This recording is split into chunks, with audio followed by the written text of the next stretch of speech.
साठविला हरी जिही हृदय मंदिरे, त्यांची सरली रजार झाला सुफल व्यापार. हरी आला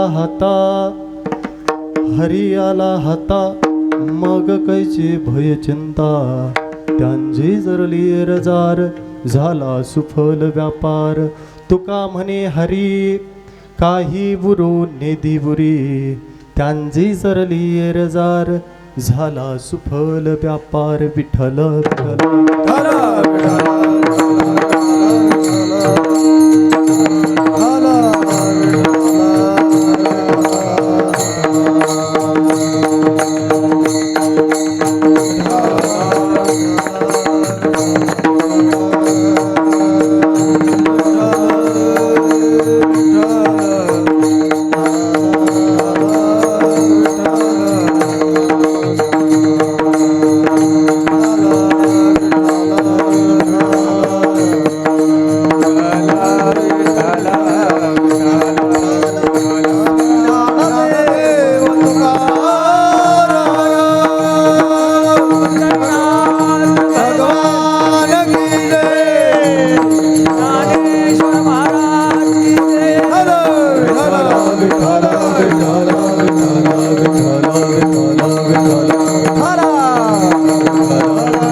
समचरण सरोजम सांद्रनीलापुदाभम, जगननिहित पाण्यं मंडनं मंडनाना, तरुण तुलसी माला कंधरं कंजनेत्रं, सदधवलहासं विठ्ठलं चिन्तयामि महायोगपीठे तटे भीमरथ्यं, वरं पुण्डरीकाय दातु मुनीन्द्रेः, समाकत्य तिष्ठन्तमानन्दकन्दम्, परब्रह्मलिंगं भजे पांडुरंगं. पांडुरंगा करो प्रथमं, पांडुरंगा करो प्रथमं, पांडुरंगा करो प्रथमं, पांडुरंगा करो प्रथमं.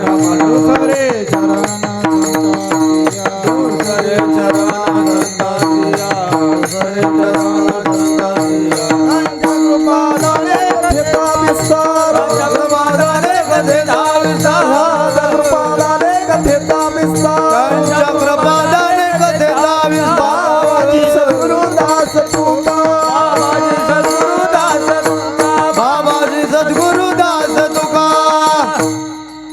पांडुरंगा करू प्रथम नमन, दुसरे चरण संतांचे या, त्यांच्या कृपादानी कथेचा विस्तार.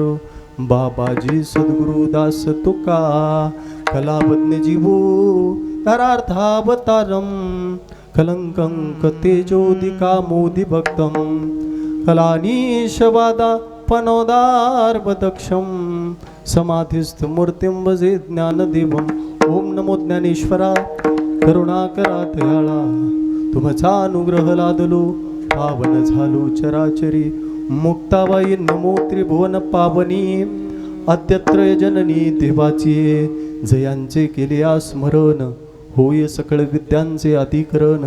तेची बंधू श्री चरण श्री गुरूंचे, ते नमस्कारोनी आता मस्तक हे पायावरी.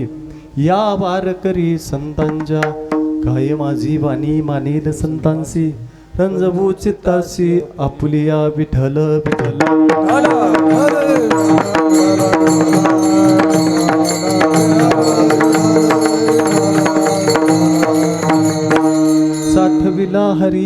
साठविला हरी जिही हृदय मंदिरे, त्यांची सरली रजार झाला सुफल व्यापार. प्राप्त प्रस्तुत प्रसंगी सेवेसाठी निवडलेला अभंग महान वैष्णव भक्त जगद्गुरु जगदवंदनीय श्री संत तुकोबाराय यांचा उपदेश करणारा अभंग सेवेसाठी निवडला. विठ्ठल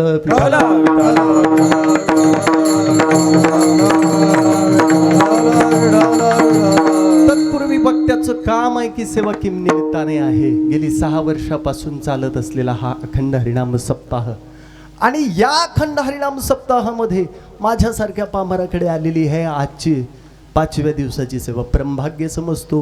कारण भागवतकार भागवतामध्ये वर्णन करून सांगतात की भाग्यवदेन बहुजन्म समर्जितेन संगमं च लभते पुरुषो यदावे अज्ञान हेतुकृत मोह मदांधकार नाशम विदाय ततोदयते विवेक. अज्ञानरूपी अंधकार जीवनातून नष्ट करायचा असेल तर ज्ञानरूपी दिवा जीवनामध्ये तेवत चालावा लागतो. विठ्ठल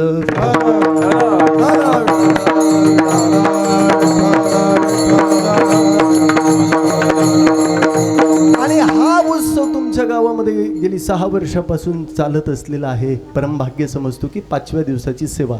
ना योग्यता ना पात्रता आलेली ही माझ्याकडे परमभाग्य आहे. का? कारण असा हा कार्य सत्संग उत्सव केला पाहिजे जीवनामध्ये. का? कारण या उत्सवातून या सत्संगातून जीवनाला चालना मिळाल्याशिवाय राहत नाही. अभंग जगद्गुरु तुकोबारायचा आहे. या अभंगामध्ये जगद्गुरु तुकोबाराय उपदेश करतायत. कुणाला उपदेश केलेला आहे? जीवाला उपदेश जगद्गुरु तुकोबारायांनी केलेला आहे. काय उपदेश केला हो? की ज्याने आपल्या हृदयामध्ये भगवान परमात्म्याला साठवलं, हरीला साठवलं. साठविला हरी जी हृदय मंदिरे. ज्याने आपल्या हृदयामध्ये हरीला साठवलेलं आहे त्याच्या जीवनातून जी जन्म आणि मृत्यूची येरझार आहे ती संपल्याशिवाय राहत नाही. 3ऱ्या चरणामध्ये महाराज म्हणतात, हरी आला हाता मग कैची भय चिंता. जर एकदा तुम्हाला त्या भगवान परमात्म्याची प्राप्ती झाली तर जीवनामध्ये पुन्हा तुमच्या भीती आणि चिंता शिल्लक राहत नाही. शेवटी महाराजांनी सांगितलं, तू का म्हणे हरी काही उरो ने देवरी. एकदा त्या भगवान परमात्म्याला प्राप्त तुम्ही करून घेतलं की नंतर तुम्हाला दुसरं काही मिळवण्याची इच्छाच मनामध्ये उत्पन्न राहत नाही, होतही नाही. हा अभंगाचा सरळ भावार्थ. विठ्ठल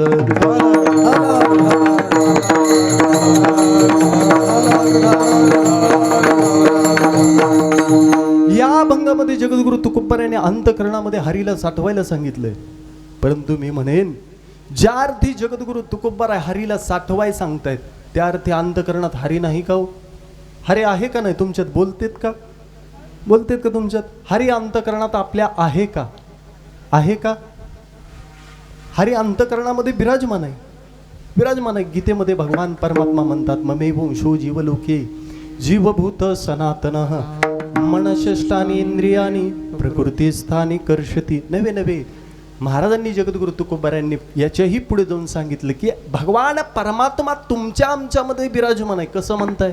विठ्ठल जळी स्थळी भरला रीता ठाव नाही उरला आजिम्या दृष्टीने पाहिला विठ्ठलची विठ्ठल.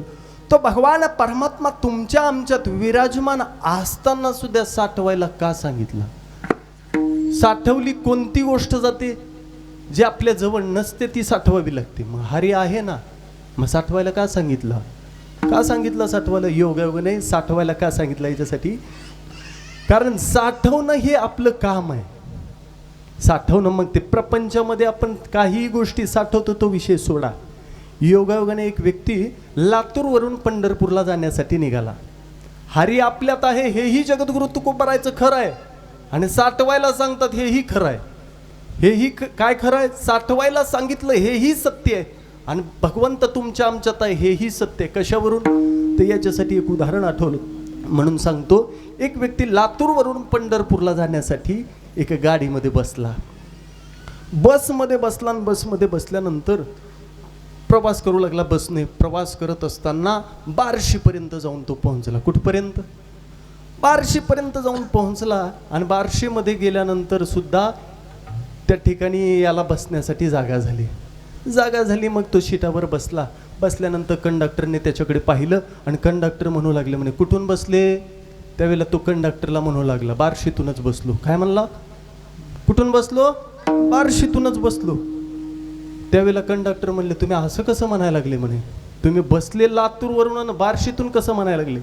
त्यावेळेला त्या कंडक्टरला त्या व्यक्तीनं उत्तर दिलं, मी लातूरमधून बसलो, एस टीमध्ये लातूरमधून चढलो, परंतु बसलो कुठं? बार्शीत आल्यासच बसलो ना. तोपर्यंत काय सीटावर जागाच नव्हती. मग त्या व्यक्तीनं त्याचं उत्तर दिलेलं खरं आहे का खोटं आहे? खरं आहे का खोटं आहे? बोलतेत का तुमच्यात? त्यानं जे उत्तर दिलं ते खरं आहे. का? कारण बसला होता बार्शीतूनच ना, जागा बार्शीतूनच झाली होती. तसं जगद्गुरु तुकोबाराय हे म्हणतायत की अंतःकरणामध्ये प्रत्येकाच्या भगवान परमात्मा विराजमान आहे. विराजमान असलेला जागृत करण्याचं काम कुणी कुणी केलं ते महाराज सांगतायत. विठ्ठल विठ्ठल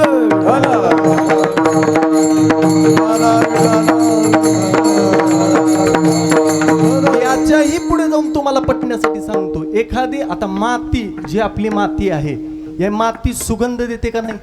सुगंध देते का? माती सुगंध देते ना. मग उचला मातीन लावा नाकाला, येईल का सुगंध? येईल सुगंध. मग तुम्ही कसं म्हणायला लागले सुगंध देते? शास्त्रकार सुद्धा सुगंध देते म्हणतायत. मग माती सुगंध देते, उचलली नाकाला लावली, सुगंध येईल का? येणार नाही. परंतु ही माती सुगंध देते.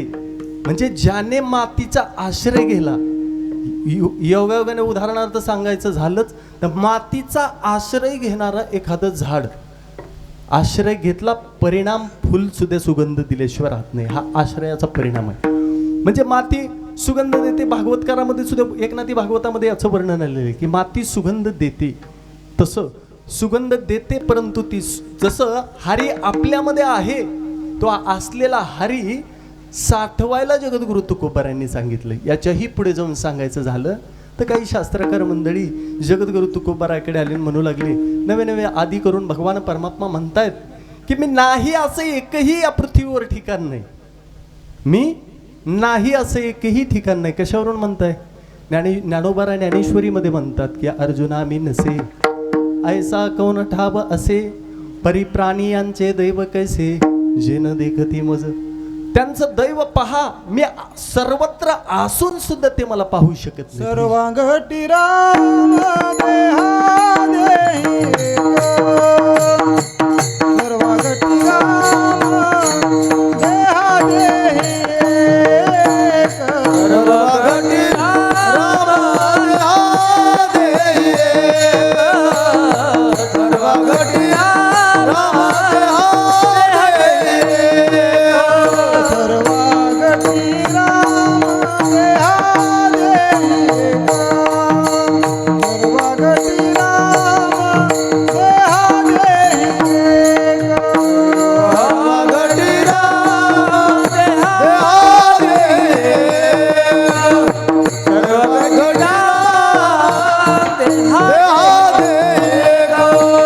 सूर्यप्रकाश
घटी राम देहादेही एक. सर्वांमध्ये तो भगवान परमात्मा विराजमान आहे, परंतु विराजमान असलेला परमात्मा जागृत किती जण करतात हे महत्वाचं आहे. कारण या देहाला आल्यानंतर देहाचं पहिलं कर्तव्य आहे. काय कर्तव्य आहे? देवे दिला देहा भजना गोमाटा देवे दिला देहा भजना गोमाटा देवे दिला देहा भजना गोमाटा देवे दिला देहा भजना गोमाटा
भजना गोमटा तो या झाला फाटा बाधिकेचा. महाराज म्हणतात की या भगवान परमात्म्याने जो आपल्याला देह दिलेला आहे याच देही घडे देवाचे भजन. अनेक हे ज्ञान नाही कोठे नवे नवे पशु काय पाप पुण्य जाणती उत्तम मध्यम भोग भोगिती. कारण याच्याही पुढे जाऊन सांगायचं झालं तर सर्व योनीशी समसमान मनुष्य देहीचे ज्ञान अधिक जाण सर्वांचे. म्हणजे सर्व योनीमध्ये सर्वात श्रेष्ठ कोण असेल तर तो ही मनुष्य योनी आहे आणि हा मनुष्य नरदेह आहे. विठ्ठल विठ्ठल.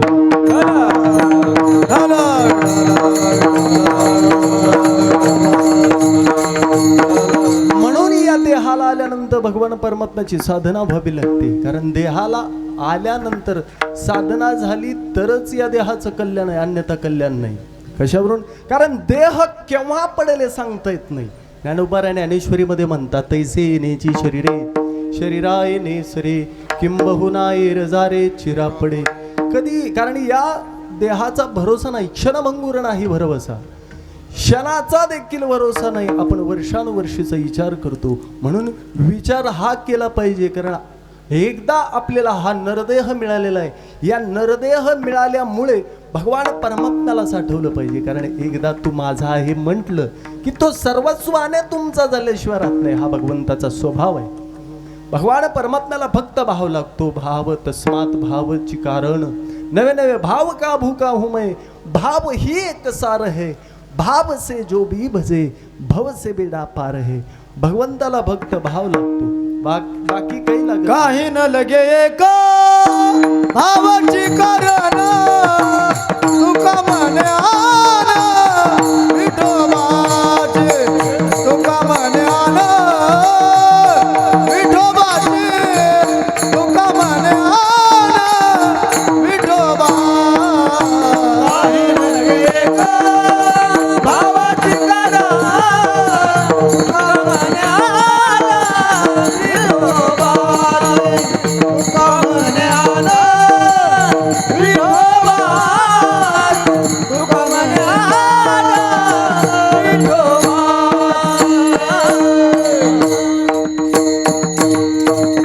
बाकीचं भगवंताला काही लागत नाही. फक्त भाव त्याच्या चरणावर ठेवला. नवे नवे एकदा देवाला तू माझा आहे म्हटलं की देव सर्वस्वाने तुमचा झाल्याशिवाय राहत नाही. हा भगवंताचा स्वभाव आहे. का? कारण ज्या भगवान परमात्म्याला साठवण्यासाठी सांगतात, ज्या हरीला अंतकरणात साठवा म्हणतायत, त्या अर्थी जगद्गुरु तुकोबाराय हरीला साठवतायत. त्या अर्थी काहीतरी उद्भव त्यांचा काहीतरी भाव असेल ना, तर त्यांचा भाव एकच आहे की हरी जो आपल्या जीवनात जे पाप आहे जे दुःख आहे ते हरण करण्याचं काम करतो. विठ्ठल विठ्ठल.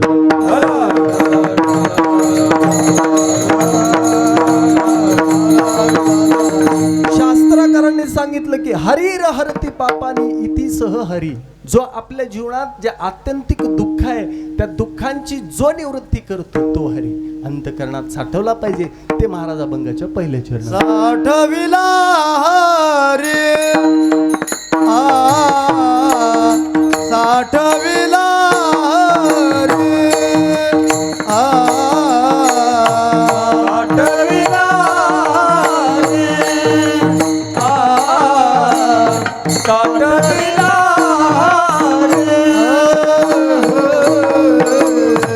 साठविला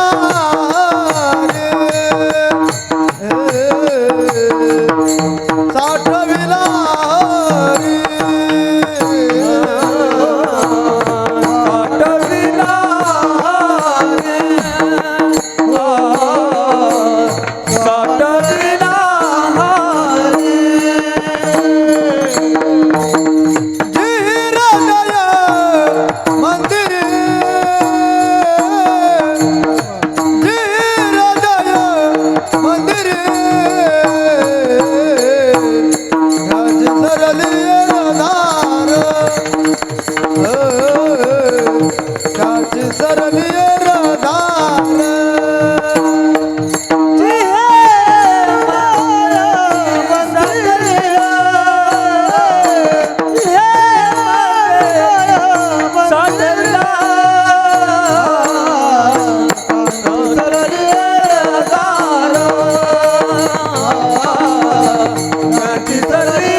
महाराज म्हणतात की ज्यांनी आपल्या हृदयामध्ये त्या भगवान परमात्म्याला साठवलेलं आहे त्यांच्या जीवनातलं दुःख नष्ट झालेलं आहे. ज्यांनी साठवलंच नाही त्यांच्या जीवनामध्ये दुःख आहे.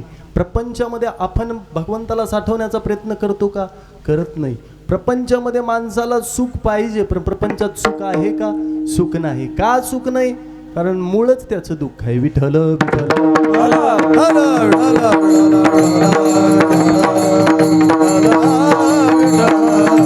झाड बाबळीचं आहे आणि त्या बाबळीच्या झाडाला आंब्याची अपेक्षा करतोय. किती वर्षानंतर लागल बाबळीच्या झाडाला आंबा? किती वर्षानंतर? वाट बघितल्यानंतर लागल? लागणार नाही. प्रपंच हा मुळात दुःखरूप आहे आणि दुःखरूप असलेल्या प्रपंचाकडून आपण सुखाची अपेक्षा करतोय. सुख मिळेल का? मिळणार नाही सुख. आणि सुख जर मिळायचं असेल तर त्याच्यासाठी भगवंताला अंतःकरणामध्ये साठवावं लागतं. मग कोण अंतःकरणामध्ये साठवलं? त्याच्यासाठी जगद्गुरु तुकोबारायांनी उदाहरण देऊन सांगितलं की अनेक ज्या साधू संतांनी भगवंताची साधना केली त्यांनी अगोदर आपल्या अंतःकरणामध्ये भगवान परमात्म्याला विराजमान केलं, साठवलं. कुणी साठवलं? धरिला पंढरीचा तोरा, धरिला पंढरीचा तोरा, धरिला पंढरीचा तोरा, धरिला पंढरीचा तोरा, धरिला पंढरीचा तोरा, गळा बांधून या दोरा, धरिला पंढरीचा तोरा, गळा बांधून या दोरा, धरिला पंढरीचा तोरा, धरिला पंढरीचा तोरा, धरिला पंढरीचा तोरा, गळा बांधून या दोरा, धरिला पंढरीचा तोरा, गळा बांधून या दोरा, धरिला पंढरीचा तोरा, धरला धरला पंढरीचा तोरा.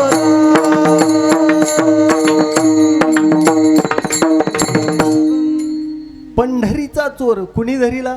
जनाबाईने आपल्या अंतःकरणात भगवंताला साठवलं. याच्याही पुढे जाऊन सांगतो, ज्यांच्या दरबारामध्ये सेवेचा योग आला त्या हनुमंतरायाने सुद्धा आपल्या अंतःकरणामध्ये भगवान परमात्म्याला साठवलेलं आहे. कशावरून म्हणताय? ज्या वेळेला सर्वजण अयोध्येला परत आले, लंकेहून सर्व अयोध्येला आले, 14 वर्षाचा वनवास संपला आणि वनवास संपल्यानंतर सर्व अयोध्येमध्ये आले. आल्यानंतर रामप्रभूंनी उतराई होण्यासाठी ज्यांनी ज्यांनी मदत केली त्यांना काहीतरी बक्षीस म्हणून द्यायचं ठरवलं. राज्यामध्ये प्रत्येकाला देवत असताना झालं असं सर्वांना वाटलं. सर्वांना दिल्यानंतर जानकी माता, या जानकी मातेचं लक्ष हनुमंतजीकडे गेलं, हनुमंतरायाकडे गेलं आणि हनुमंतरायांना काहीतरी द्या अशी जानकी माता म्हणू लागली. त्यावेळेला रामप्रभूंना प्रश्न पडला नेमका हनुमंतरायांना काय द्यावं. म्हणे हनुमंतरायाला देण्यासाठी माझ्याजवळ तर काही नाही, तुझ्याजवळ असलं तर तू दे. कोण म्हणलं? रामप्रभू जानकी मातेला म्हणले. मग जानकी माता म्हणू लागली हनुमंतरायांना तुमच्याजवळ देण्यासाठी काही नाही, मी माझ्याजवळ जे अलंकार आहे ते देते म्हणे. जे रत्नजडित हार होता तो हार हनुमंतरायांना जानकी मातेनं दिला. दिल्यानंतर झालं असं, तो हार घेतला आणि घेतल्यानंतर एक दिवशी हनुमंतराय एका झाडावर जाऊन बसले. म्हणे इतका मौल्यवान रत्नजडित हिऱ्यांचा हार मला दिलाय, पाहू म्हणे या हारामध्ये काय वैशिष्ट्य आहे. म्हणून हनुमंतरायांनी तो हार घेतला आणि त्या हाराचा एक मणी दातामध्ये धरला. धरल्याबरोबर ते मणी जो होता तो मणी फुटला आणि तो मणी खाली टाकला. योगायोगाने त्याच वृक्षाखाली जानकी माता बसलेल्या होत्या. जानकी माता त्या वृक्षाखाली होत्या. तो मणी फुटलेला त्यांच्या मांडीवर ओंजळीत पडला. पडल्यानंतर त्यांनी एक झालं, दोन झालं, वर फिरून पाहिलं तर त्यांना हनुमंतराय दिसले. आता प्रश्न केला, म्हणे इतका रत्नजडित हिऱ्यांचा हार मी तुम्हाला दिला आणि तुम्हाला देऊन तुम्ही तो अलंकार धारण करायचा सोडून तुम्ही फोडताय कशाला, तुकडा कशाला करताय. त्यावेळेला हनुमंतरायांनी गोड असं उत्तर दिलं. काय म्हणले हनुमंतराय? म्हणले ज्या हारामध्ये जो तुम्ही मला भेट दिलेला आहे, तुम्ही मला बक्षीस म्हणून दिलेलं आहे, त्या बक्षिसामध्ये, त्या भेट वस्तूमध्ये माझा रामच नसेल तर काय करू म्हणे त्याला घेऊन.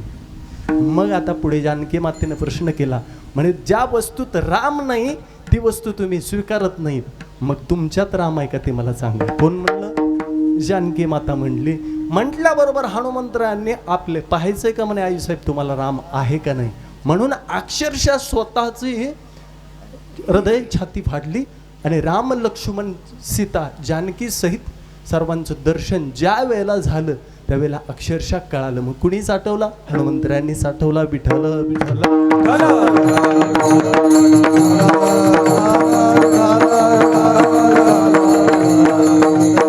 म्हणून त्या भगवान परमात्म्याला साठवल्यानंतर काही नास्तिक लोक जगद्गुरु तुकोबारायकडे आले आणि तुकोबारायांना विनंती करू लागले. म्हणे तुकोबाराय, आम्ही भगवान परमात्म्याला अंतकरणात साठवलं आणि अंतकरणात जर साठवलं तर तो काय करील हो, आम्हाला काय करील तो?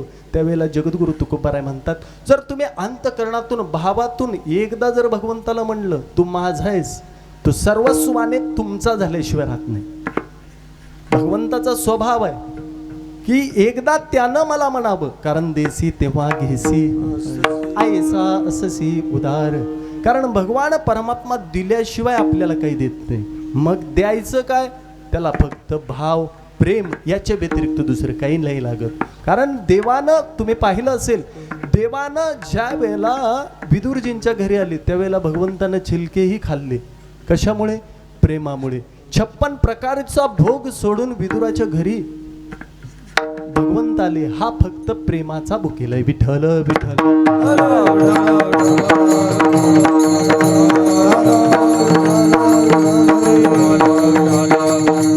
आणि एकदा त्याच्या सर्वस्वाने आपण झालो की तो सर्वस्वाने आपलं जे दुःख आहे, कशाचं दुःख आहे? जन्म आणि मृत्यूचं दुःख आहे.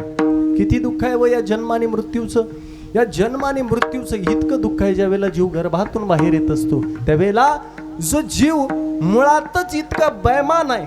किती बैमान आहे? जो सोहम म्हणणारा जीव ज्या वेळेला गर्भातून बाहेर येतो त्यावेळेला कोहम म्हणतो.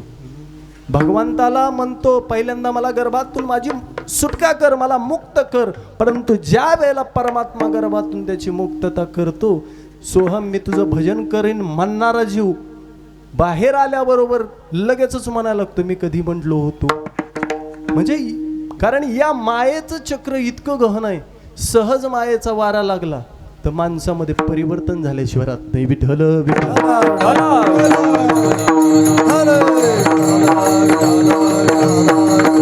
कारण ह्या मायेच्या चक्रातून जीव सुटत नाही, म्हणून जन्मानी मृत्यूची येरजार संपत नाही.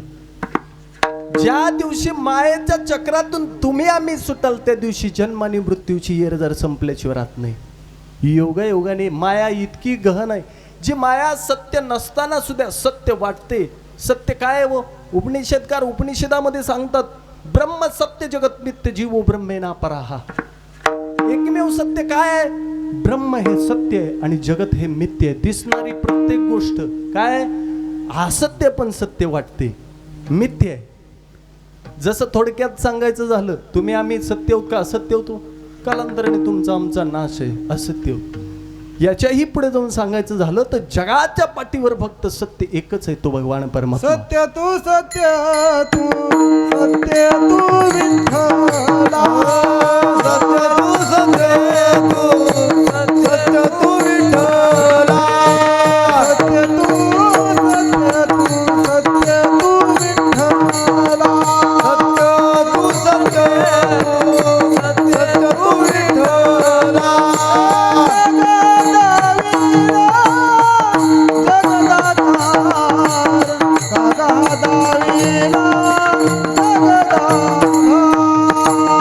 जगदावीरा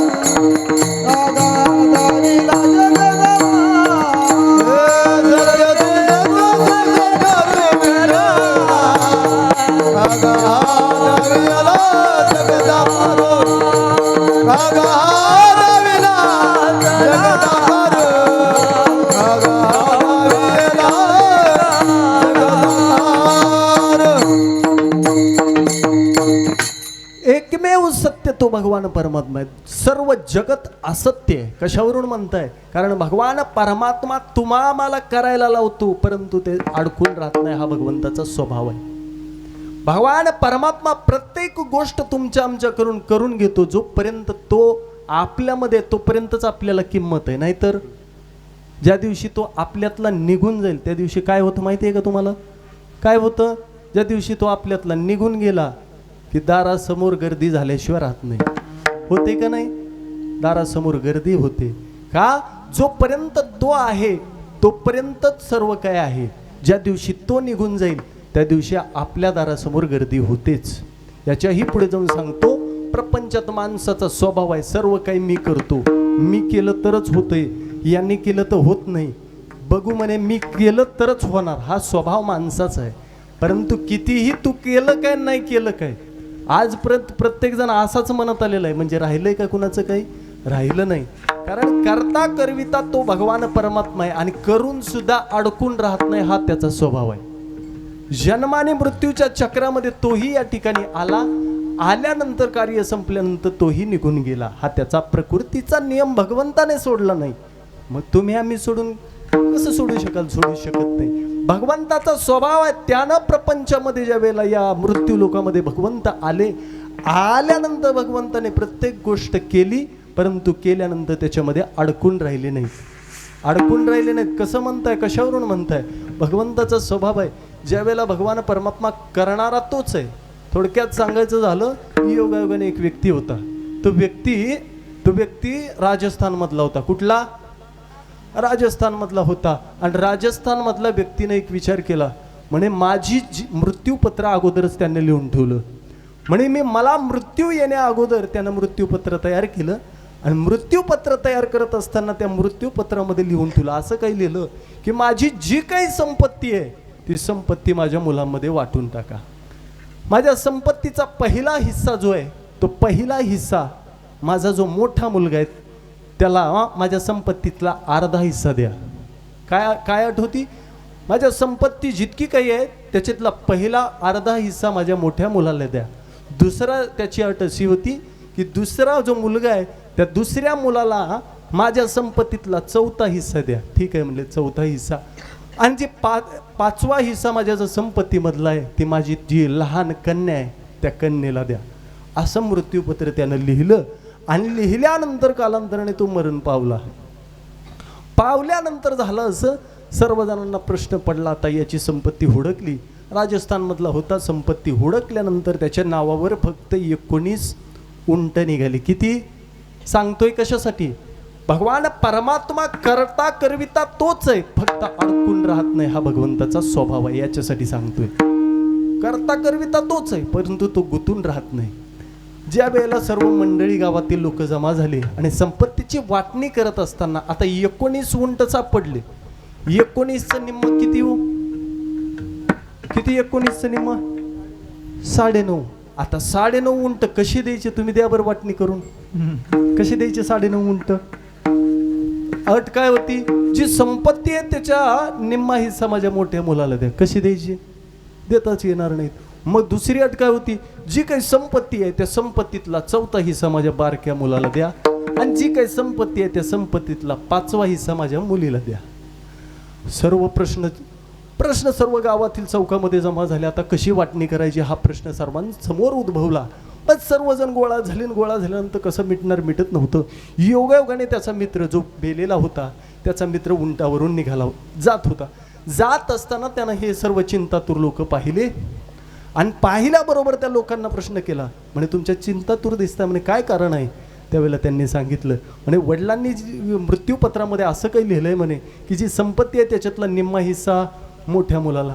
सर्व काही घडलेली हकीकत सांगितली, परंतु ही वाटणी काही शक्य नाही. कसं करावं? त्यावेळेला त्या व्यक्तीनं एक महत्त्वाची सूचना केली. म्हणे ते जो मेलेला व्यक्ती आहे तो माझा मित्र, मित्राची मुलं म्हणजे तुम्ही माझी काय मुलंच. चला म्हणे तुमची वाटणी मी ही करून देतो. तो उंटावरून आलेला होता आणि उंटावरून आलेला असल्यामुळे तो म्हणला तुमच्याजवळ किती उंट आहेत? 19 उंट आहेत आणि हा माझा 20वा उंट तुमच्यात सामील करा. ठीक आहे म्हणले. ठीक आहे म्हटल्यानंतर 20वा उंट त्यांच्यामध्ये सामील केला. आता उंट किती झाले? 20. 20चा निम्मा किती? 10. कुणाला द्यायचा आहे? मोठ्या मुलाला दिला. 20चा निम्मा मोठ्या मुलाला दिला. किती राहिले आता खाली शिल्लक? 10 राहिले. दुसरी अट काय होती? माझ्या संपत्तीतला चौथा हिस्सा. 20चा चौथा किती? किती? 20चा चौथा 5. कुणाला द्यायचा आहे? बारक्या मुलाला. दिला 20चा चौथा 5 बारक्या मुलाला दिला. आता तिसरी अट काय होती? 20चा 5वा माझ्या कुणाला द्या? मुलीला द्या. दिला 20चा 5वा. किती दिले? राहिले किती? किती राहिले शिल्लक? राहिले ना? काही कसे राहिले नाही. 1 उंट शिल्लक राहिला. तो स्वतःचा त्याने घेतला, निघून गेला. विठ्ठल विठ्ठल.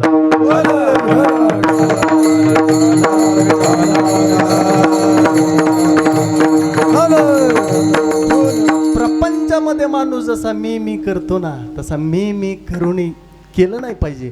कलियुगामध्ये याच्याही पुढे जाऊन सांगितलं. एक जण म्हणला 5 अक्षरी राक्षसाचा वध करण्यासाठी माझा भगवंत 5 अक्षरी होऊन येणार आहे. 5 अक्षरी राक्षसाला मारण्यासाठी 5 अक्षरी होऊन आला. सत्ययुगामध्ये नरसिंह भगवान परमात्मा कुणाला? हिरण्यकश्यपूला मारण्यासाठी 5 अक्षरी होऊन आली. त्रेतायुगामध्ये रामप्रभू जो रावण आहे त्या रावणाला मारण्यासाठी माझा परमात्मा 3 अक्षरीच होऊन आले. राघव. रावणाचा वध करण्यासाठी राघव होऊन आले. आणि द्वापार युगामध्ये माझ्या परमात्मा 2 अक्षरी होऊन आले. 2 अक्षरी राक्षसाचा वध करण्यासाठी 2 अक्षरीच झाले. कंसाचा वध करण्यासाठी कृष्ण झाले. आता मग पुढे प्रश्न केला, कलियुगामध्ये परमात्मा किती अक्षरी होऊन येतील? कलियुगामध्ये परमात्मा येणार आहेत. मग किती अक्षरी राक्षसाचा वध करण्यासाठी येणार आहेत? 1 अक्षरी. कोण? मी नावाचा जो राक्षस आहे, या राक्षसाचा वध करण्यासाठी परमात्मा येणार आहेत. विठ्ठल विठ्ठल.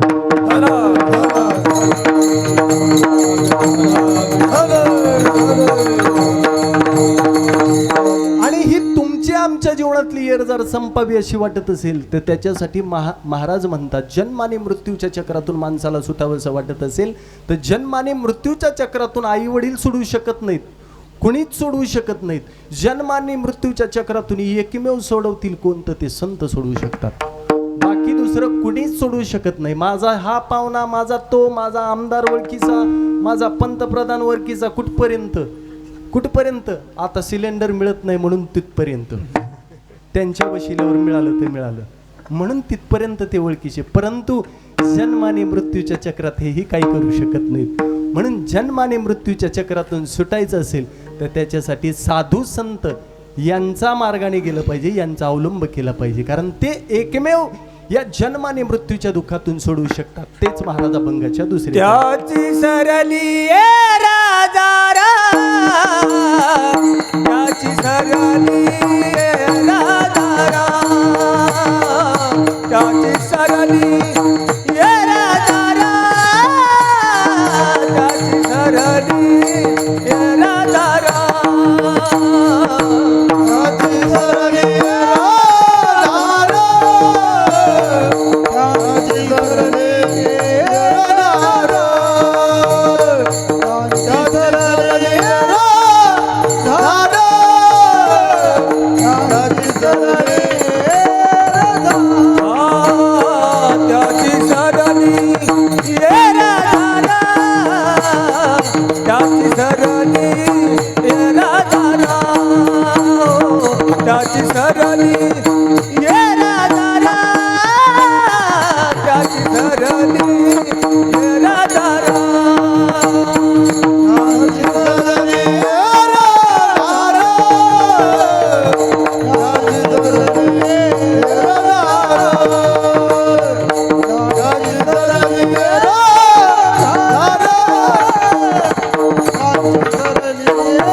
ज्यांची सरली एरजार झाला सुफल व्यापार. ज्यांची जन्म आणि मृत्यूच्या चक्रातून ही एरजार संपलेली आहे, म्हणजे येणं जाणं हे आता त्यांच्यासाठी शिल्लक राहिलेलं नाही. तेच आपल्याला या जन्म आणि मृत्यूच्या चक्रातून सोडवू शकतात, दुसरे कुणी सोडवू शकत नाहीत. का? कारण ज्यांच्याजवळ पूर्ण ज्ञान आहे तोच ज्ञान देऊ शकतो. ज्याच्याजवळ ज्ञान नाही तो ज्ञान कसा देईल? ज्ञान देऊ शकत नाही. कारण जगद्गुरु तुकोबा राय आदी करून सकल संत पाहिले तर त्या अवस्थेला प्राप्त झालेले आहेत. काय झालेले आहेत? त्यांचं येणं जाणं हे त्यांच्या हातात आहे. त्यांचं येणं जाणं ते केव्हाही येऊ शकतात आणि केव्हाही जाऊ शकतात. हे त्यांचं येणं जाणं आहे ते त्यांच्या हातात आहे. आपलं येणं जाणं आपल्या हातात आहे का? आपल्या हातात नाही. आपल्याला परत परत जन्माला यावंच लागतं. नको जरी म्हटलं तरी यावंच लागतं. परंतु त्यांचं तसं नाही. ते केव्हाही येऊ शकतात आणि केव्हाही जाऊ शकतात. म्हणून त्यांच्याकडे पाहिल्यानंतर आपलं सुद्धा जन्म आणि मृत्यूचं चक्र थांबलं जाऊ शकतं. म्हणून त्यांनी मार्ग अवलंबिलेला आहे, जे त्यांनी मार्गाने चालायला सांगितलेलं आहे त्या मार्गाने आपण चाललं पाहिजे. का? कारण या जन्माला आल्यानंतर, कारण इथे आल्यानंतर प्रत्येकाला जाणं निश्चित आहे. उपजे नासे नासिले ते पुनरपी दिसे, हे घटिका यंत्र जैसे परिभ्रमे का. इथं आलेल्या प्रत्येकाला जावंच लागणार. जन्मले ते बाळा त्याची वाट पाहे काळा, त्याची वाट पाहे काळा, त्याची वाट पाहे काळा.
जन्माला आल्यानंतर त्याच वेळेला आपलं जाणं निश्चित ठरलेलं आहे. मग ते कुणाचं आज असेल, कुणाचं उद्या असेल, प्रत्येकाचं निश्चित स्वरूपामध्ये जाणं ठरलेलं आहे. कारण कुणीच अडवू शकत नाही. इथं तुमचं आमचं जाणं ठरलेलं आहे असं नाही. इथं आलेल्या प्रत्येकाचं येणं जाणं हे निश्चित ठरलेलं आहे. मग इथं कुणीही येऊ द्या, इथं राजा येऊ द्या, इथं रंक येऊ द्या, इथं कुणीही येऊ द्या, तो जन्माला आला की त्याचा एक दिवस शेवट निश्चित आहे. म्हणून इथं तुम्ही आम्हीच नाही, तुमचं आमचंच ठरलेलं नाही. देवादिकांचं सुद्धा या ठिकाणी आल्यानंतर त्यांचं सुद्धा जाणं ठरलेलं आहे. कारण निश्चित स्वरूपामध्ये जावंच लागणार आहे. मृत्यू लोक जो आहे, माणसं कोणत्याही लोकामध्ये काहीही करतील, परंतु एकमेव मृत्यू लोक आहे. लोकाचं नावच काय होईल? काय नाव आहे या लोकाचं? मृत्यू लोक. मग मृत्यू लोक म्हटल्यानंतर इथं मारावं लागलच की हो. किती नाही म्हटलं तर मरण निश्चित आहे. फक्त याच्यामध्ये आपण एक बदल करू शकतो. काय काय बदल करू शकतो? मृत्यू नको म्हणणं ही अधोगतीचे लक्षण आहे. मृत्यूमध्ये सुधारणा करणं. मृत्यू नको म्हणणं ही अधोगती. मृत्यू नको म्हणल्यानंतर टळल का? टळत नाही. परंतु मृत्यूमध्ये सुधारणा करणं हे आपलं खरं लक्षण आहे. विठ्ठल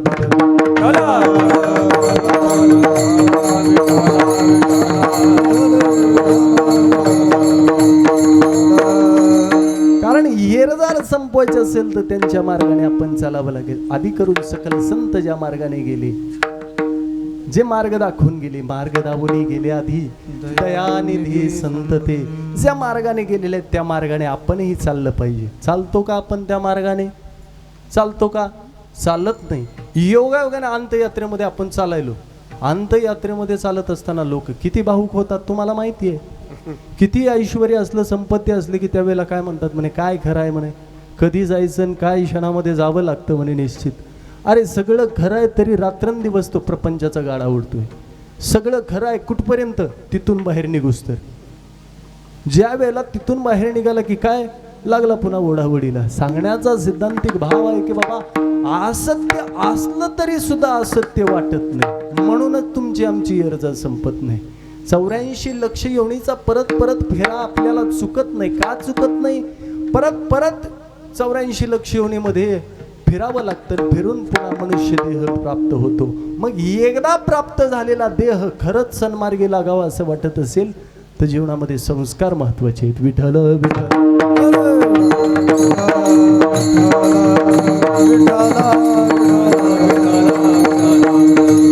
आपण काय जीवन जगतो हे आपल्याला कळालं. संत काय आहेत, देव काय, धर्म काय, देश काय, या गोष्टी कळाल्यानंतर आपल्या जीवनातून जे एरजार आहे ते निश्चित स्वरूपामध्ये संपल्याशिवाय राहत नाही. मग ही एरजार आपल्या जीवनामध्ये संपायची असेल तर महाराजांनी सांगितलंय साठविला हरी. ज्यांनी अंतकरणात देवाला साठवलं त्यांची जन्म आणि मृत्यूची एरजार संपलेली आहे, दुसऱ्याची नाही. जसं पुण्य करत असताना स्वतः पुण्य केलेलं ते स्वतःच्या कालांतराने फायद्यासाठी उपयोगाला येतं, दुसऱ्याने केलेलं आपल्याला येत नाही. म्हणून आपण पुण्य केलं पाहिजे. याच्याही पुढे जाऊन सांगायचं झालं तर काही मंडळी जगद्गुरु तुकोबारायकडे आले आणि तुकोबारायने, कारण कलियुगामध्ये माणसाला कितीही समजून सांगा लोक कुठपर्यंत ऐकते, तो कुठपर्यंत ऐकते. योगायोगाने झाला असं एक व्यक्ती होता. एक व्यक्ती होता न तो आपल्या हिंदू धर्मातला होता. कुठला होता? हिंदू धर्मातला व्यक्ती. तो एक दिवशी त्या कॉलेजमध्ये गेला आणि कॉलेजमध्ये गेल्यानंतर तिथं त्याने 2 तास देव नाही या विषयावर चिंतन केलं. किती तास? देव नाही या विषयावर 2 तास समाजाला प्रबोधन, त्या ठिकाणच्या विद्यार्थ्यांना प्रबोधन केलं. आणि प्रबोधन केल्यानंतर सर्व मंडळी टाळ्या वाजवू लागले. म्हणे किती सुंदर बोलता हो तुम्ही, 2 तास देव नाही या विषयावर किती सुंदर बोललात, एवढं कसं जमलं हो तुम्हाला, कसं जमतं? त्यावेळेला त्यांनी सांगितलं, म्हणे देव नाही या विषयावर मी 2 तास बोललो, कसं जमलं हो तुम्हाला? त्यावेळेला त्याच्या तोंडातून आसूक निघून गेलं. देवाचीच कृपा आहे. विठ्ठल विठ्ठल.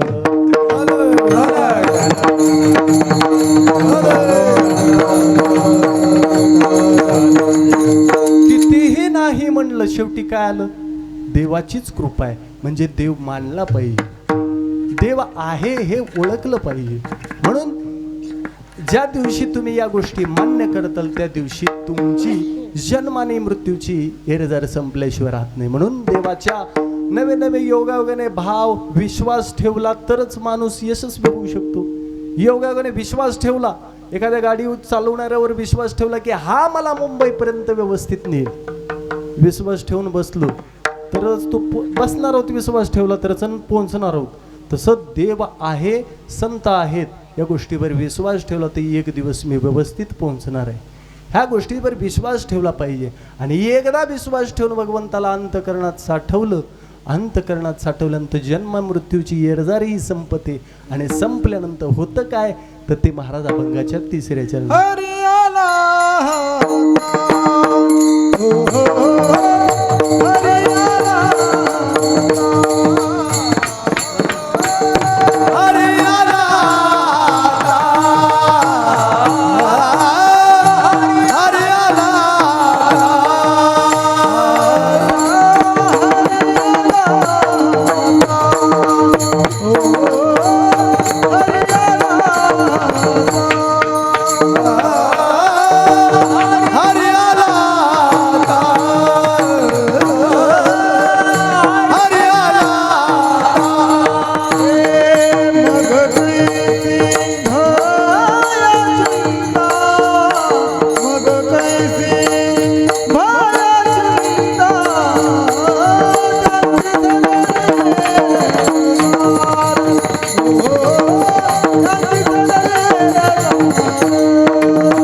राहता मग कैची भय चिंता. एकदा भगवान परमात्मा तुम्हाला भेटल्याबरोबर तुमच्या जीवनातली भीती नष्ट होते आणि चिंताही नष्ट झाल्याशिवाय राहत नाही. माणसाला जिवंतपणे जाळते तिचं नाव काय? चिंता. आणि मेल्यानंतर जाळते तिचं नाव चिता. मी म्हणतो माणसं मरण्याच्या अगोदरच मेलेले असतात. का? कारण प्रपंचामध्ये प्रत्येक दिवसाची चिंता करतो माणूस. म्हणून मरण येण्याच्या अगोदर, मरण ही नेमका योगा वगैरे नसतं, साधारण शब्द म्हटला तरी ठरणार नाही. मरण येण्याच्या अगोदरच माणसं मरून पडलेली असतात. का? कशाने मरतात ही माणसं? चिंतेने मरतात. मग ही चिंता नष्ट करायची असेल तर त्याच्यासाठी भगवान परमात्मा जो आहे, या परमात्म्याची एकदा तुमच्या जीवनामध्ये प्राप्ती झाली, तुमच्या हाताला तो भगवंत भेटला, तुमच्या जवळ तो आल्याबरोबर तुमच्या जीवनामध्ये कितीही चिंता असू द्या, कितीही दुःख असू द्या, तो क्षणामध्ये नष्ट होतं. ही ताकद भगवंताच्या प्राप्तीची आहे. का? कारण पुन्हा भगवंताची वेळ झाल्यानंतर तुम्हाला काही शिल्लकच राहत नाही की हो, किती तुम्हाला पुन्हा काही मिळवायचं, काहीच मिळवण्याची अपेक्षाच राहत नाही. कशावरून म्हणताय? ज्यांच्या जीवनामध्ये दुःख आलं त्यांना परत परत दुःखच यावंसं वाटत होतं. का? कारण एकदा देव भेटल्यानंतर, कारण सुखस्यानंतरम दुःखम दुःखस्यानंतरम सुखम. सुख आलं की दुःख निश्चित येणार आहे, मग सुख आल्यानंतर दुःख येणार आहे, मग दुःखच असल्यानंतर देव आपल्या जीवनातला निघून जाणार नाही. म्हणून दुःखच मागणारे असेही पुराणामध्ये उदाहरण आहेत की ज्यांनी देवाला प्राप्त करून घेण्यासाठी फक्त दुःखच मागितलं. कोणी मागितलं? जे भागवत कथा श्रवण करत आहे त्या भागवतामध्ये कुंती आईसाहेबाचं तुम्ही वर्णन पाहिलं असेल. त्याच्यामध्ये कुंती मातेला ज्यावेळेला भगवंताने विचारलं म्हणे काय पाहिजे मागा, त्यावेळेला भगवंताला काय मागितलं? फक्त दुःख मागणारी ही कुंती आहे. का? कारण ज्या ज्या वेळेला दुःख मागितलेलं आहे त्या वेळेला भगवान परमात्मा मागे पुढे जवळ आहे. ज्या दिवशी सुख मागितलं त्या दिवशी भगवंत जवळ असणार आहे का? असणार नाही. प्रपंचात सुद्धा तसंच आहे. आपण कितपत भगवंताला सुखामध्ये आठवतो का? सुखामध्ये आठवत नाही. दुःखामध्ये भगवंताची क्षणाक्षणाला आठवण होते. म्हणून माणसानं दुःखालाही तितकंच समजलं पाहिजे आणि सुखालाही तितकंच समजलं पाहिजे. ते संतांनी केलेलं आहे. तुका म्हणे आम्ही झालो अग्निरूप लागोने दीपाप पुण्यंगा. आम्हाला सुखही तितकंच वाटलं आणि दुःखही तितकंच वाटलं. याच्या व्यतिरिक्त म्हणजे सुख दुःखे समे भूत्वा लाभा लाभो जया जीव. म्हणजे सुखही आम्हाला तितकंच वाटलं आणि दुःखही आम्हाला तितकंच वाटलं. तसं आपण जीवन जगलं पाहिजे. विठ्ठल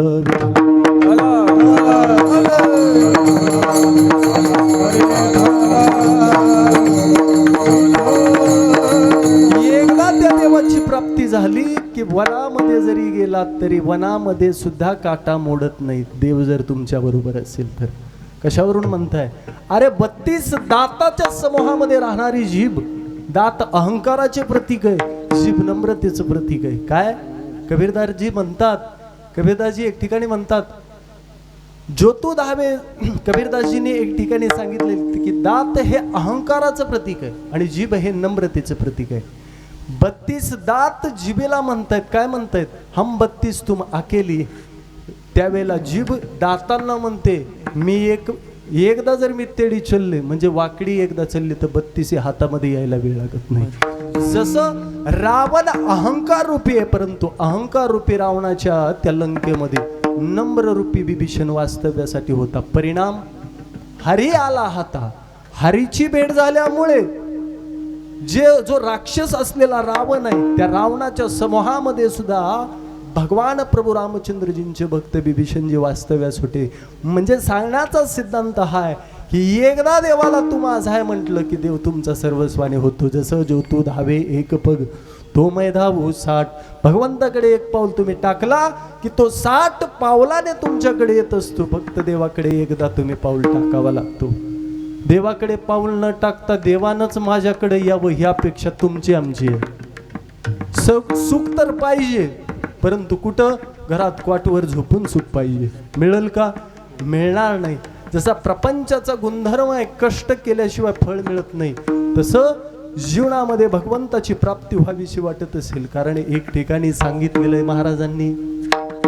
काय म्हणले महाराज? एक ठिकाणी भक्तिपंत बहु सोपा असंही म्हटले आणि एक ठिकाणी भगवान परमात्मा आजची जी भक्ती आहे ती कठीणही सांगितलेली आहे. कशी भक्ती ते कठीण सुळावरील पोळी. मग आता कठीण कुणासाठी आहे आणि सोपी कुणासाठी आहे?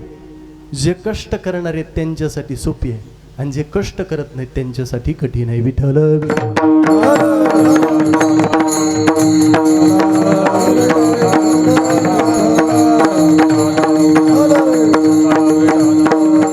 म्हणून हा देह प्राप्त आहे. या देह प्राप्त असलेल्या देहातून काही मिळवायचं असेल, कारण या प्रपंचामध्ये कितीही मिळवा ते टिकत नाही.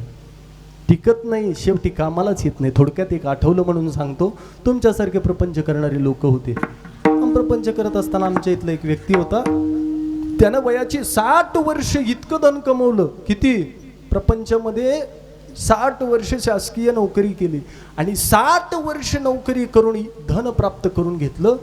धन प्राप्त केलं. धन प्राप्त करून ज्या वेळेला रिटायरमेंट झाल्याबरोबर जे काही 60 वर्षामध्ये कमवलेलं आहे, ते कमवलेल्या धनाच्या जोरावर एक भली मोठी बिल्डिंग बांधली. ती बिल्डिंग कमीत कमी 2-4 कोटीची असेल. बिल्डिंग बांधली आणि बिल्डिंग बांधून त्या बिल्डिंगचा वास्तुशांतीचा कार्यक्रम ठेवला. वास्तुशांतीच्या कार्यक्रमासाठी सर्व मंडळींना आयोजित केलं. मग आयोजित केल्यानंतर त्या व्यक्तीच्या मनामध्ये विचार आला की बाबा, ज्यांच्यापासून आपण मोठे झालो त्या गुरुला बोलवलं पाहिजे. म्हणून गुरुला निमंत्रण दिलं. वास्तुशांतीसाठी सर्व लोक उपस्थित राहिले, परंतु गुरुजी काही उपस्थित राहिले नाही. मग गुरुजींना काही 2 दिवसानंतर कळालं की म्हणे वास्तुशांती झाली. ज्याने हे घर सुंदर बांधलं त्याच्या भेटीसाठी आपण गेलं पाहिजे.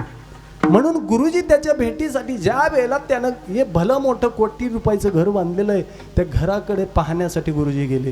गुरुजींनी गेल्यानंतर त्यानं गुरुजींचा यथोचित सन्मान केला, स्वागत केलं. घरामध्ये फिरून दाखवू लागला. म्हणे गुरुजी, मी या ठिकाणी घरामध्ये किचन बनवलं, या ठिकाणी बेडरूम केला, या ठिकाणी हॉल केलेला आहे, नवे घरामध्ये मी स्विमिंग पूल केला. सर्व काही दाखवत असताना पहिला मजला झाला, दुसऱ्या मजल्यावर गेला. दुसऱ्या मजल्यावर जसं खाली बनवलं तसंच वरी आहे म्हणे. प्रत्येक गोष्ट दाखवू लागला. दाखवत असताना दाखवत तिसऱ्या मजल्यावर जाऊन पोहोचल्यानंतर गुरुजींची सहज नजर एका भिंतीकडे गेली. आता सर्व घर फिरून गुरुजींनी बघितलं आणि भिंतीकडे गेल्यानंतर गुरुजींना त्या घरावर, त्या भिंतीवर जगाचा नकाशा दिसला. जगाचा नकाशा दिसल्यानंतर गुरुजींनी प्रश्न केला. म्हणे हा जगाचा नकाशा दिसतोय, खरं आहे का? म्हणे त्यावेळेला हो. तो म्हणला हो गुरुजी, हा जगाचा नकाशा आहे. मग गुरुजींनी त्याला पहिला प्रश्न केला की म्हणे या जगाच्या नकाशात आपला भारत देश कुठे आहे? म्हणे दाखव बरे. त्या वेळेला तो व्यक्ती म्हणू लागला, या जगाच्या नकाशामध्ये आपला भारत देश कितका दिसतोय? एक इतबर स्वरूपामध्ये दिसतोय. गुरुजींनी दुसरा प्रश्न केला, या जगाच्या नकाशामध्ये आपला महाराष्ट्र कुठे आहे? दाखव म्हणे. त्यावेळेला महाराष्ट्र दाखवत असताना टुचबर स्वरूपामध्ये. मग गुरुजींनी पुढचा प्रश्न केला, या जगाच्या नकाशामध्ये ज्या जिल्ह्यामध्ये तू घर बांधलं तो जिल्हा कुठे आहे? म्हणे दाखव. मग तिंब स्वरूपामध्ये दिसतोय, त्याने दाखवला. मग गुरुजींनी पुढचा प्रश्न केला, या जगाच्या नकाशामध्ये तुझ्या गावामध्ये घर बांधलंय, ते गाव दाखव म्हणे. दिसेल का जगाच्या नकाशात? गाव दिसेल का? दिसणार नाही. टिंब स्वरूपात सुद्धा दिसणार नाही. मग गुरुजींना दाखवत असताना दिसणार नाही. मग गुरुजींनी पुढचा प्रश्न केला, म्हणे ज्या गावामध्ये तू इतका भला मोठ्या कोटी रुपयाचा बंगला बांधला, तो जगाच्या नकाशामध्ये कुठे आहे? म्हणे दाखव बरं. दिसेल का जगाच्या नकाशात कोटी रुपये खर्च करून बांधलेला बंगला? दिसणार नाही. मग आता गुरुजींनी प्रश्न केला, जर तू कोट्यावधी रुपये धन मिळवून वयाची 60 वर्ष करून जे काम केलेलं आहे, जे कष्ट केलेलं आहे, जे प्रपंचामधले राबलेलं आहेस, आणि त्या राबल्यामुळे जे इतकं भलं मोठं घर बांधलेलं जर जगाच्या नकाशामध्ये दिसत नसेल, तर तू कमवलेली संपत्ती काय? शून्य. विठ्ठल विठ्ठल.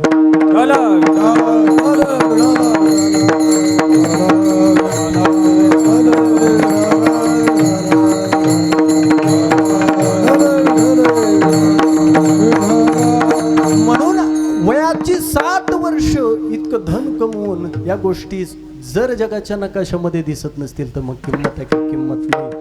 मग शेवटी त्याला सत्य कळाले की बाबा, आपण गेली 60 वर्ष इतकं धन मिळवलं, परंतु ते धन जर जगाच्या नकाशामध्ये दिसत नसेल तर मग कमवलेला काय उपयोग आहे? काहीच उपयोग नाही. मग त्याला सत्य कळाले की बाबा, या जगाच्या नकाशा नवे या जगतामध्ये आपलं नाव होण्यासाठी, नवे माणसाची कीर्ती शिल्लक राहण्यासाठी धनाची आवश्यकता नाही, साधनेची आवश्यकता आहे. भगवंताची आवश्यकता आहे, नामचिंतनाची आवश्यकता आहे. ही जर तुमच्या जीवनामध्ये असेल तर आज अनेक वर्ष जे साधू संत होऊन गेलेले आहेत त्यांनी काय कोणतं धन कमवलेलं आहे? त्यांनी फक्त नामरूपी चिंतनरूपी धन कमवलेलं आहे. आणि त्या धनाच्या जोरावर आज तागायत आम्ही त्यांचं नाव मुखाला घेतोय, विठ्ठल विठ्ठल.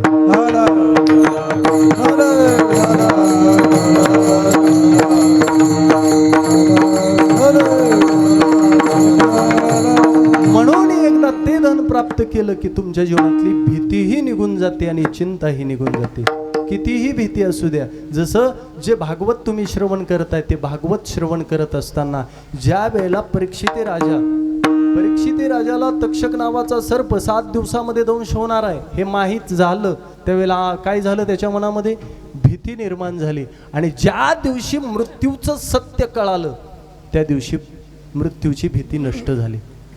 ज्या वेळेला 7 दिवस श्रीमद भागवत रूपी ग्रंथाचं रसपान केल्यानंतर या मृत्यूची भीती नष्ट झाली. योगायोगाने एखादा मारणारा व्यक्ती आपल्याला मारण्यासाठी आल्यानंतर जर आपण त्याला भिवत तर त्याला मारायला काय होतं? त्याला मारायला मजा येते. तो मारायला आपल्याला आला आणि आपण घाबरून पळून जायला लागलो की तो कसा करतो? तो आणखीन धावत येतो. जर आपल्याला मारायला आला त्याला आपण थोडंही भिलो नाहीत तर त्याचं महत्व कमी होतं. तसं ज्या वेळेला परीक्षित राजा त्याला भीती वाटली आणि सत्य कळाल्यानंतर अहम ब्रह्मास्मी स्थितीला ज्या वेळेला तो प्राप्त झाला त्यावेळेला मात्र त्याची भीती नष्ट झाली. आणि जो तक्षक नावाचा सर्प आलेला होता त्यालाही वाटू लागलं म्हणे मी याच्या जवळ येऊन हा भेट नाही. म्हणजे भगवान परमात्म्याची एकदा तुमच्या जीवनामध्ये प्राप्ती झाली की तुमच्या जीवनातली भीतीही नष्ट होते आणि चिंताही नष्ट होते. इतकंच नाही, ही एकदा तो देव भेटला की आणखीन काय होतं ते महाराज अभंगाच्या शेवटच्या तुका मनहारी तुका मनहारी तुका मनहारी तुका मनहारी तुका मनहारी तुका मनहारी तुका मनहारी तुका मनहारी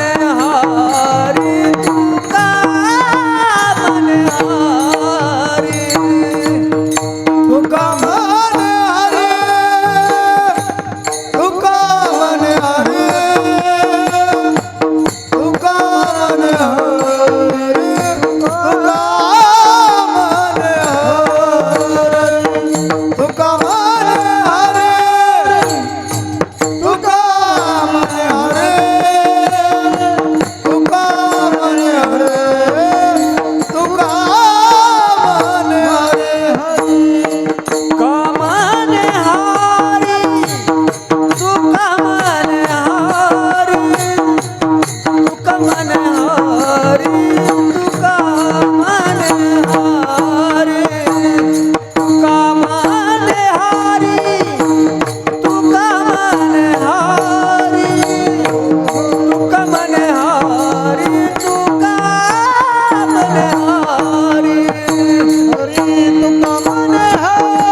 सफल व्यापार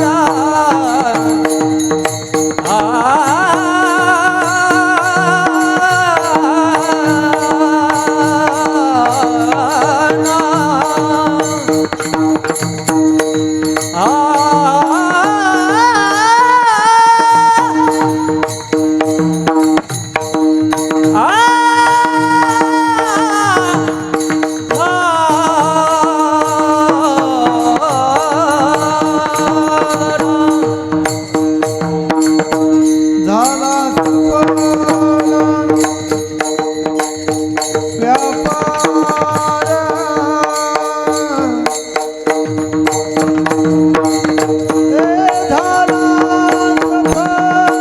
सफल व्यापार झाला झाला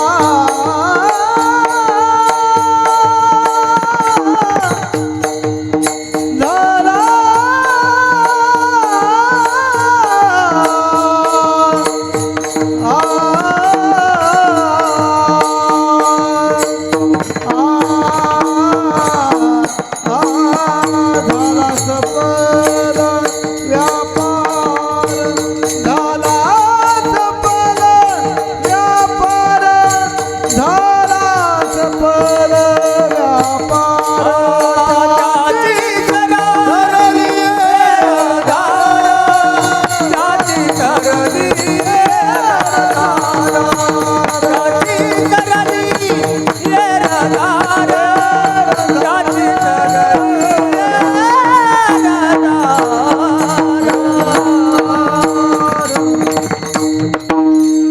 शेवटी महाराज एकच म्हणतात की तुका म्हणे हरी काही बुरो नेदी उरी.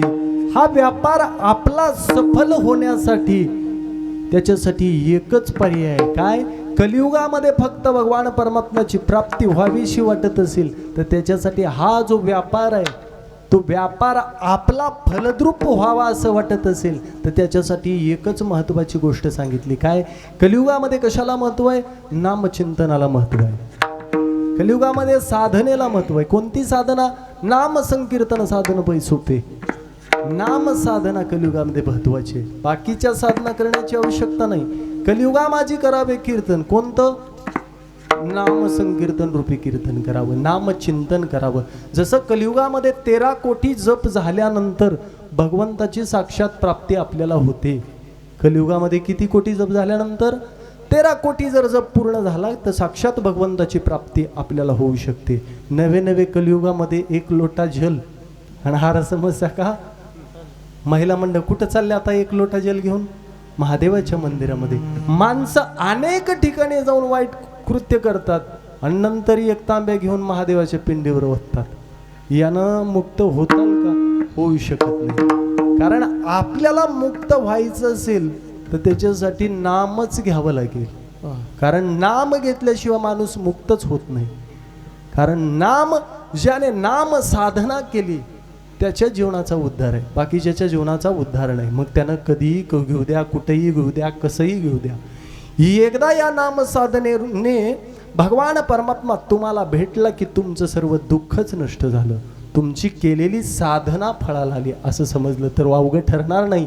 म्हणून सर्वांनी एकदा हाताने टाळी आणि मुखाने नाम घेऊन त्या भगवान परमात्म्याचं भजन करायचं. विठोबा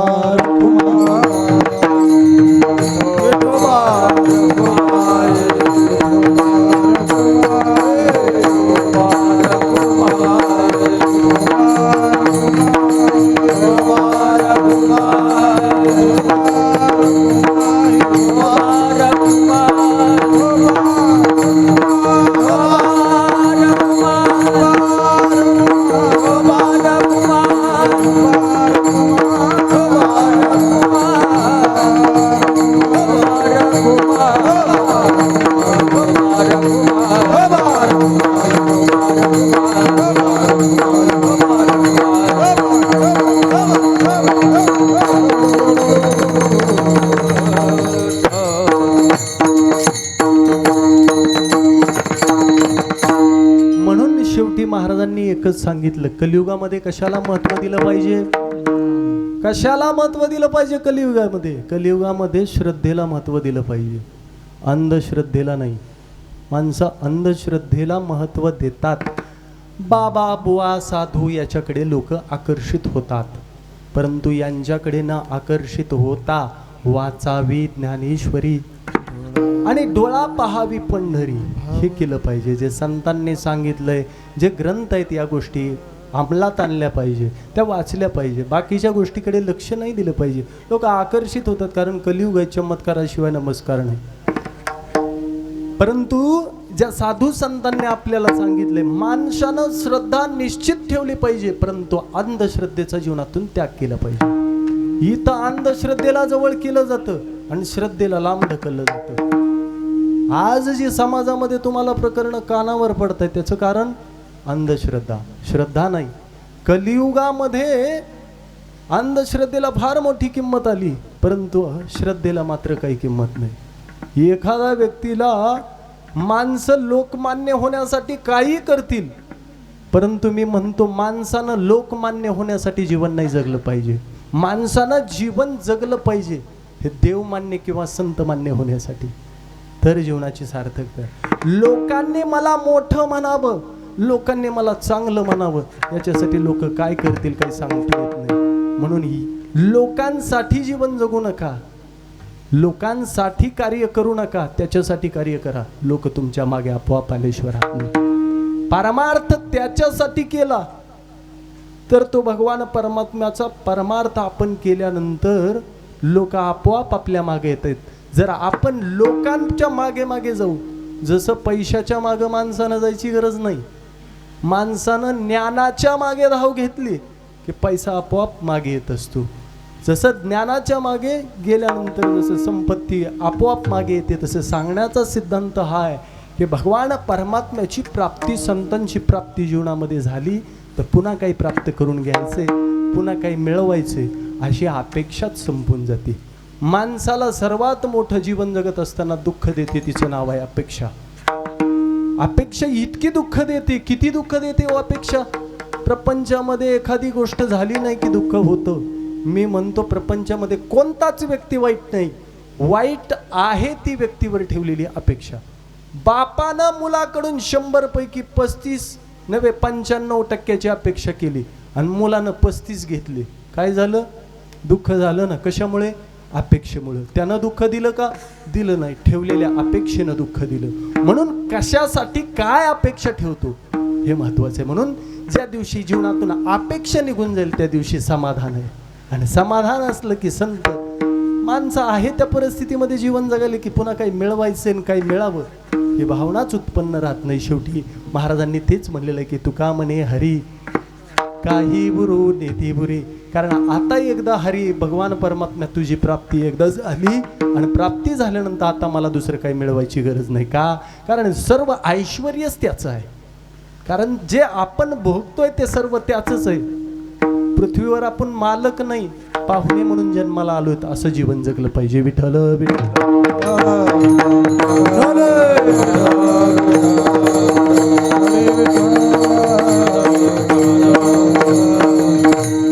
म्हणून एकदा संत आणि एकदा देव भेटले की मग आपल्या जीवनातल्या सर्व गोष्टी संपतात. शेवटी तुकोबारांनी तेच सांगितलेलं आहे. तुका म्हणे हरी काही उरू नेदेवरी. पुन्हा काही मिळवण्याची इच्छा शिल्लक राहिली नाही.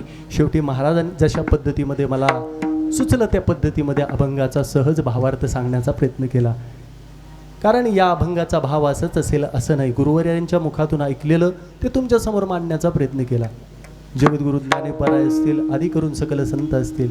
कारण ज्यांच्यामुळे नवे नवे ज्यांच्या मार्गदर्शनामुळे मी या ठिकाणी उपस्थित आहे ते गुरुवर्य शास्त्री महाराज असतील. नवे नवे तुम्हा सर्वांचं प्रेम सर्व आदी करून संत मंडळींच्या चरणावर नतमस्तक होऊन या कीर्तनासाठी उपस्थित असलेले हरिभक्तीपरायण तुमच्या गावचं भूषण आमचे परममित्र असलेले उमेश महाराज, तसेच आमच्यावर नितांत प्रेम करणारे आपल्या परिसराचं वैभव असलेले संतोषजी महाराज भिसे, तसेच आमच्याबरोबर आलेले जे पटाडे महाराज आहेत तेही या कीर्तनासाठी उपस्थित आहेत. तसेच माझ्याबरोबर शब्दाला मान देऊन आमच्याबरोबर उपस्थित राहिलेले हरिभक्तीपरायण विजय महाराज असतील. तसेच ज्यांनी आमंत्रित केलं ते आमचे करण महाराज असतील. भक्ती ही भोळे असते हो. भक्तीला काय लागतो? काय लागत नाही. फक्त प्रेम द्यावे प्रीतीचे. प्रेम दिल्यानंतर प्रेम वाढत असतं. बाकी पैशानं माणूस किती मोठा असू द्या, त्याच्याजवळ प्रेम नसेल तर त्याला शून्य किंमत आहे. म्हणून प्रेम दिलं पाहिजे, त्यावेळेला प्रेम वाढत असतं. म्हणून या प्रेमामुळतून आलेली ही सेवा परमभाग्य समजतो. आमचं केशव असेल, त्यांचे वडील असतील, त्यांची आई असेल, सर्वांच्या माध्यमातून, तसेच तुम्ही सर्व जे माझ्यापेक्षा ज्ञानानं श्रेष्ठ असलेले सर्व टाळकरी मंडळी, विद्वान सर्वांच्या चरणी, कारण ज्यांनी ही सुंदर साऊंड सिस्टीम दिली, त्या साऊंड सिस्टीम दादाच्या चरणी, तसंच ज्यांनी तुमच्यापर्यंत नवे नवे हे कीर्तन तुम्हाला यूट्यूबवर पाहण्यासाठी ज्या माझ्यावर नितांत प्रेम करणारे आमचे परमेश्वर महाराजही या ठिकाणी उपस्थित आहेत, त्यांच्याही चरणी नवे नवे तुम्ही 2 तास शांत चित्ताने ऐकून घेतले. म्हणून तुम्हा सर्व मातृवर्गांच्या चरणी व ज्यांनी सुंदर पकवाजाला साथ केली, आमचे पांचाळ महाराज असतील, तसेच हे महाराज असतील, दोन्हीही मृदंगाचार्य, तसेच पेटीला हार्मोनियम, ज्यांनी सुंदर अशी साथ केली, तेही सर्व या ठिकाणी उपस्थित असलेले सर्वांच्या चरणावर नतमस्तक होऊन, गुरुवर्यांच्या चरणावर नतमस्तक होऊन याच ठिकाणी सेवेला पूर्ण विराम. ज्ञानेश्वर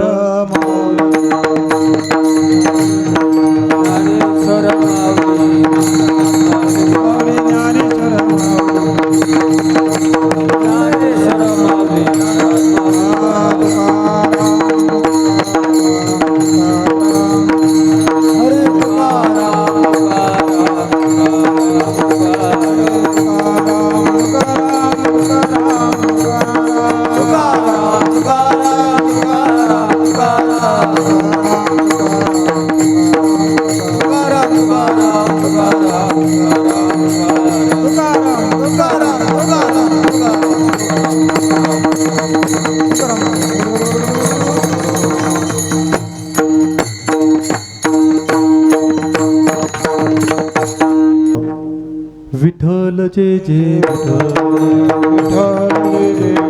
जय विठ्ठल जय जय विठ्ठल, विठ्ठल जय जय विठ्ठल, जय विठ्ठल जय जय विठ्ठल.